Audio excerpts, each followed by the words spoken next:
Hi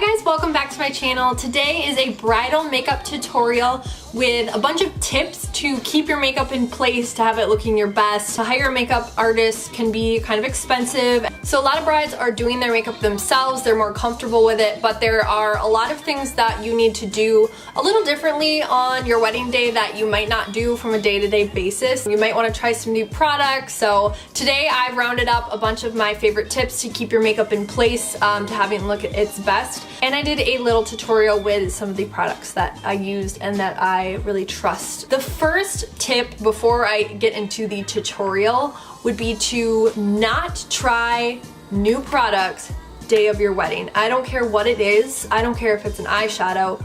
Don't try it the day of your wedding. Just because it's this new product that's so great, has great reviews, does not mean that it's going to work for you and that it's going to give you the effect that you want. So I suggest getting the products, kind of doing your research, testing out what you like, and test them out like 3 to 4 weeks before your weekend and try them a couple different times. Wear it all day. Don't just see how it looks, see how it lasts. And make sure obviously that your skin doesn't react to it in any way, because if it's wrong, then you have a little wiggle room to try another new product out like 1 to 2 weeks before. No matter what it is, even if it's skincare, a tanner, anything, 3 to 4 weeks, super important, and you won't have any surprises or any issues on the day of your wedding. If you're going to do any sort of fake tanning, whether you do it yourself, whether it's a spray on, test that out too. I know it might be a little expensive, but you are going to thank yourself for it because you're gonna know if that tone looks good on you.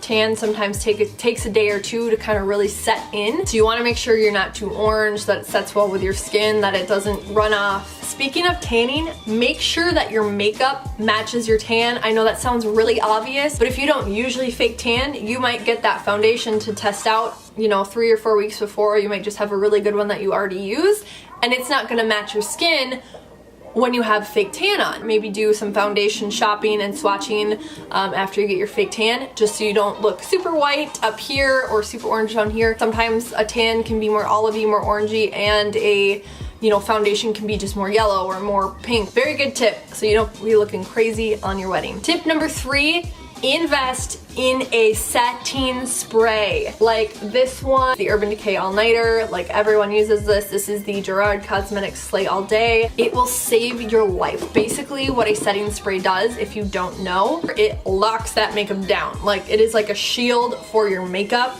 and it is so fantastic. It just keeps things from moving around. It's like hairspray for your face. Make sure you test it out before your wedding. I swear to you, if you invest in one of these, you will not regret it. It will save you on your wedding day and every day. I love this stuff. I seriously live for it. That's kind of the first initial tips that I have. Let's get on to the tutorial, and I'll walk you through some steps to think about when you're putting on your makeup. You're going to want to start with your eye makeup. There's a few reasons for this. One, so when you're doing your eye makeup, you're not setting your hand onto the foundation that you've already done. Another thing is you don't want any fallout from the eyeshadow getting onto your foundation. It'll give you just a little bit more wear time with the foundation. We all know it melts, it creases. You obviously want to get the most wear time you can out of this foundation. So by starting your eyes and getting that all the way, you're just buying yourself a little more time, and you're not smudging your makeup or having to wipe off any fallout. That being said, you are going to want to prime your eyelids. We can all pretend like we're not gonna cry on our wedding day, but you're probably going to cry. It makes your eyeshadow last so much longer. It makes things blend so much better. It is such a miracle product. One thing that you might want to look out for is one that's either like a white or a nude base. There are some that are just a little more clear. Having a white or nude base is going to make those colors that you use on your eyeshadow just pop out a lot more. It just gives you a really good foundation to kind of work with colors, which is awesome. You're going to want to put that all over the eyelid, wherever you plan on putting eyeshadow. Another good spot is right in this corner right here. if you think about it, that's where the tears are going to fall if and when they do. So having a primer is just gonna help your eyeshadow and eye makeup stay in place. And I'm going to go over that with a very kind of white neutral shaded eyeshadow. It just helps kind of set the primer and makes everything more blendable. So I'm just going to go in with that same brush in a color like this. Apply that, just a very light coat all over. The color I'm putting on my lid is a very neutral, almost skin toned shade. The eyeshadow look that you're probably going to want to go for is something that is dramatic, maybe a little smoky, but also pretty natural. You're not going to want to go too dark or too bright unless it's a very specific look that you're going for and you're set on that. But if you're just looking for a glowy, kind of timeless look that's going to make your features pop in pictures, it goes well with any colors that you have in your wedding. And it's natural, it's going to brighten things up, but it's also going to just kind of darken those features as well.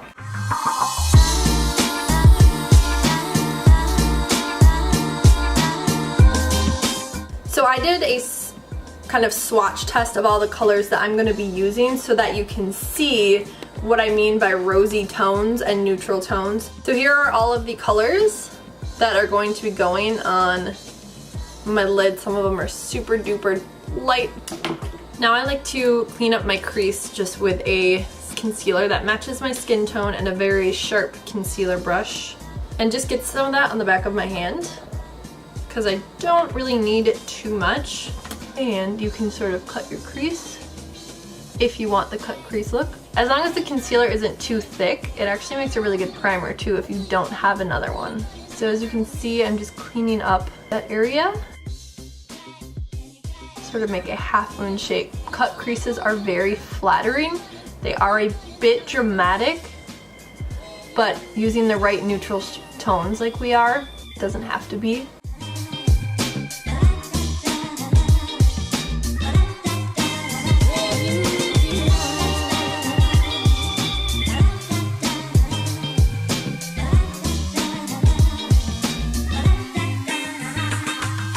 Yes, I'm wiping my brush off with this little like color remover thing. I just got it off Amazon, which is awesome if you don't have a bunch of brushes and you kind of need to use one over and over again like I'm doing on the lid. It's awesome and it was like a few dollars.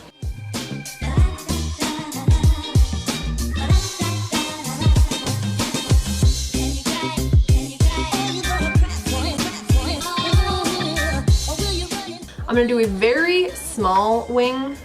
My next tip, waterproof makeup is bae. Like, it's your actual husband that day. You're gonna cry, you're gonna need it. Either way, it sticks on so well. So find some waterproof makeup, mascara and eyeliner, especially eyelash glue if you're using false lashes. You do not want black running down your face and having to fix that. Nope. Waterproof makeup is bae. If you want a little bit of a wing, the Kat Von D Tattoo Ink Liner in Trooper is waterproof. I also have a waterproof gel liner that I'm going to use to tight line my lid. And of course, you're going to want to use waterproof mascara. A really good one. It is a little more of a high-end product, but it is the Too Faced Better Than Sex waterproof mascara. They also have tons of great ones at the drugstore as well. Just gotta test out what works for you. I like this one because it doesn't get very clumpy. I feel like waterproof mascaras tend to do that just because they're obviously a different formula. This one's really good. For lashes, if you plan on doing them, it might be tempting to find the most like dramatic, thick, long, crazy lashes you can ever find, because who doesn't want to have their lashes look like that? However, if that's not your normal eyelash look, it's going to look very unnatural, and either way that's going to look a bit goofy in pictures because it's going to look like you have two like black fuzzy caterpillars stuck to your eyelashes. What you're going to want to look for is more of a long, wispy, kind of a little more spread out like spidery eyelash, if that makes sense. Here's an example. So these are long and a little spread out, but I think they look a little too unnatural here. So these are great lashes. They're very fun for your wedding day. I would say they're a bit too thick. These, however, if you look at them in comparison, are a little more natural. They're a little more messy. They're still dramatic. You're still gonna get that thickness right towards the lash line, but then they kind of thin out as you go. If you can see the ends, they're just a little more imperfect as opposed to these. Another really good one, these are the Bridal Demi Wispies. Again, another great thing to test out before your wedding. Maybe take some photos in them as well. Another great foundation tip is after you've put your dress on, so that might be a little while after you've done your makeup, but go back in and bring your foundation all the way down your neck and down your chest, following the line of the dress. It is just really going to polish off the look. Next, you're going to want to conceal the under eyes. I do recommend highlighting and contouring for your wedding day. It's just gonna give the face nice definition, and as long as it's blended, it's just gonna give you this nice, natural, sculpted face. I'm going to go in with a lighter foundation shade under my eyes here, or I'm sorry, this is a concealer. If you're not familiar with highlighting, you just go over the parts that the light would normally hit, so kind of the most forward areas of your face with a lighter foundation. Concealer, I keep calling it foundation. And then I'm going to go in with the deeper concealer and apply that to the places I want to kind of look sunken in or sunken back. So I don't want to look like I have a large forehead, because mine is a little bit large. And I want to bring this part of my face back. You can also apply some under the lip, so your lips look a little more plump. Just make sure to blend that out. If you don't have a beauty blender, it is a great investment. They just blend things out with such a nice natural finish. I'm going to set my under eyes so that my concealer does not crease. Make sure when you're setting or baking or whatever you want to call it, that you're using a translucent powder, not a white powder. White powder is going to be really reflective, and it is going to show up in your photos.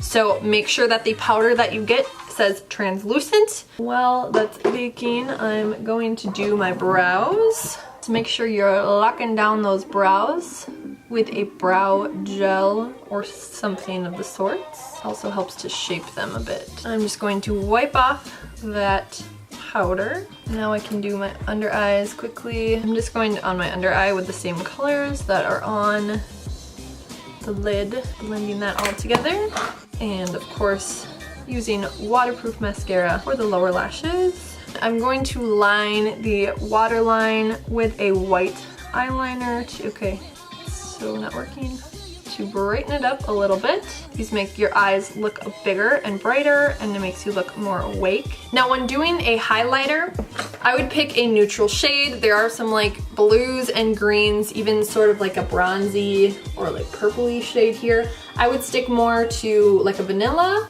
or a rosy shade, even like an orange peachy shade. It's just gonna look much more natural. Also, you'll probably want to avoid ones that are too glittery. For example, the Urban Decay. It just has more of a glitter in it rather than a shimmer. Those glitter specks are gonna pick up on the light when you're getting your photos taken. I'm going to bronze up my face just a little bit.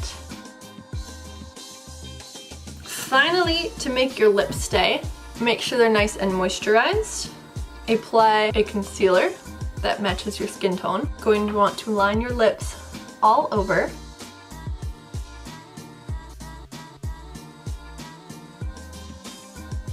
Apply your lipstick.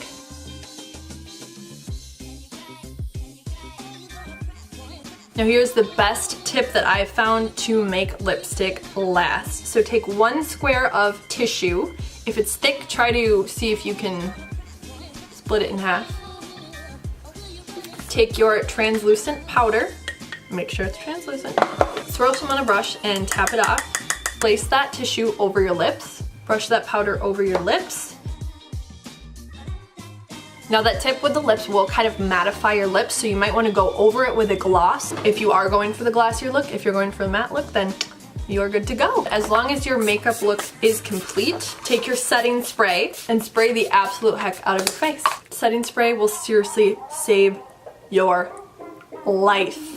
So that is it for my bridal tips and tutorial. I hope you guys liked this video and found it helpful. Congratulations on your wedding. You're going to be a beautiful bride no matter what, and just enjoy yourself, feel pampered, feel beautiful, do whatever makes you feel comfortable in your skin that day. I think you should just enjoy the day and be in the present moment that day, and that's what you're gonna remember, is just how much fun you had with your friends and family, and of course your wonderful husband, wife. So thank you guys so much for watching. Please like, comment, and subscribe down below. It helps me out so much, and I will continue to bring tutorials and other fun videos to you guys. Thanks for watching. Bye.